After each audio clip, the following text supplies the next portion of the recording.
Assalamualaikum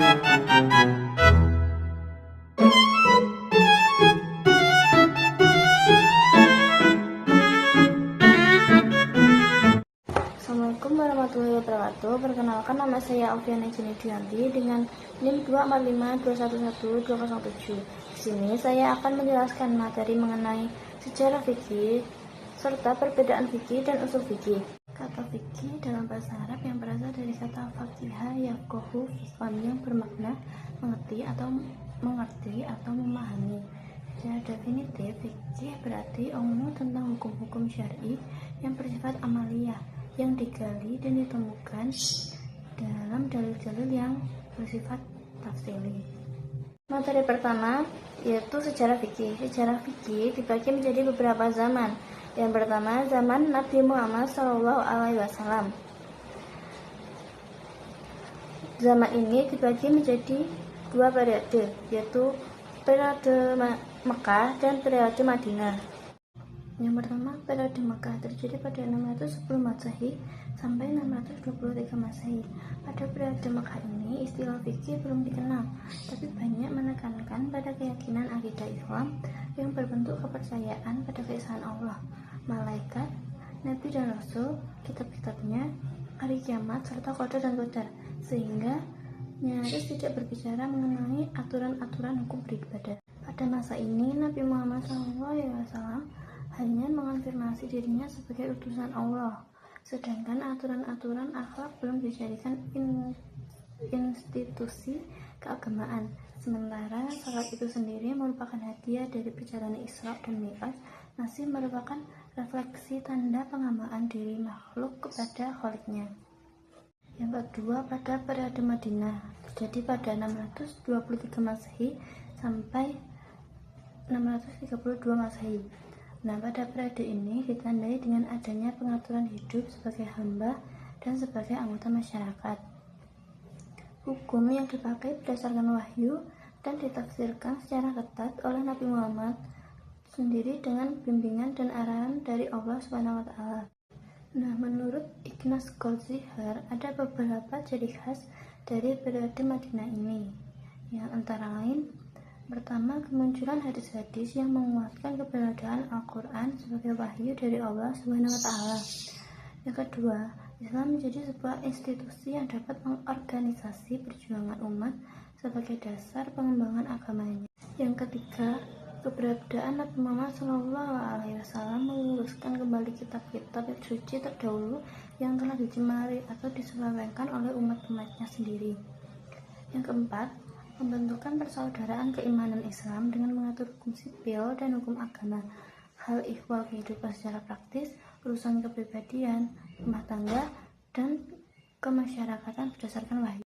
Pada periode kedua itu terjadi pada zaman Khulafa al-Rasyidin pada 632 Masehi sampai 662 Masehi. Sepeninggal Rasulullah SAW, kaum muslimin dipimpin oleh 4 khalifah secara bertahap, yaitu Abu Bakar As-Siddiq, Umar bin Khattab, Utsman bin Affan, dan Ali bin Abi Thalib.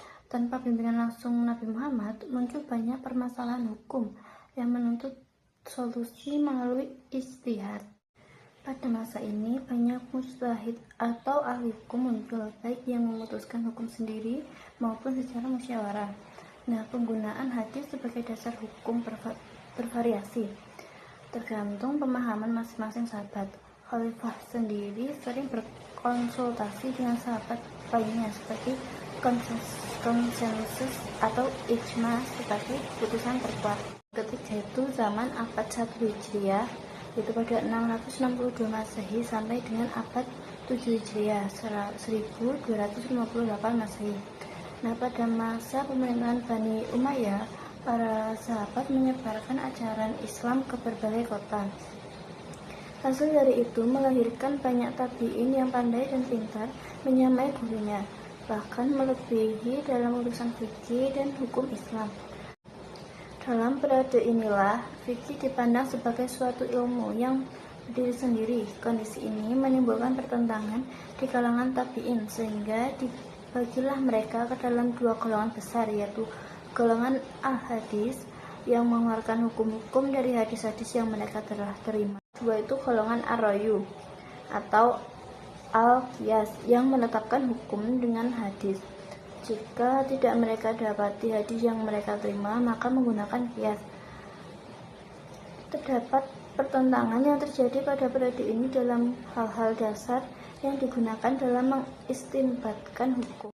Terdapat pertentangan yang terjadi pada periode ini dalam hal dasar-dasar yang digunakan dalam mengistinbatkan hukum dari syariat dapat diuraikan dalam berbagai hal, yaitu yang pertama pertentangan tentang sunnah, yang kedua pertentangan tentang penggunaan qiyas, royu, dan istihsan, yang ketiga pertentangan tentang ijma, yang keempat pertentangan tentang persoalan pembebanan hukum atau taklif.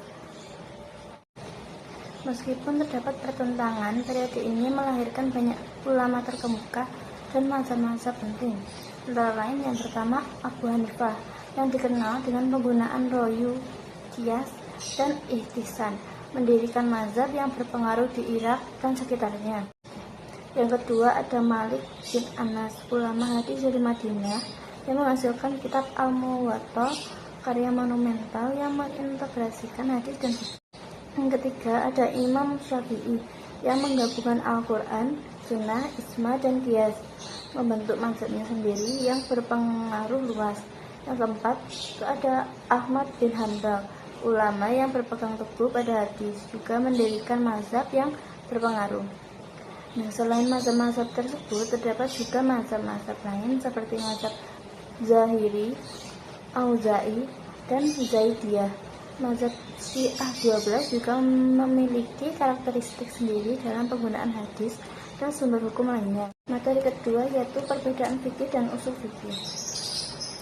Fikih mengacu pada ilmu yang membahas persoalan-persoalan hukum Islam yang praktis, sedangkan usul fikih mengacu pada ilmu yang membahas kaidah-kaidah mengenai metode dalam menggali hukum dari dalil-dalilnya yang terperinci. Nah, usul fikih merupakan proses istinbat atau menggali hukum dari dalil-dalil, sedangkan fikih merupakan hasil atau produk dari usul fikih yang dituangkan ke dalamnya. Fikih tidak pernah ada jika produk usul fikih tidak berkaca.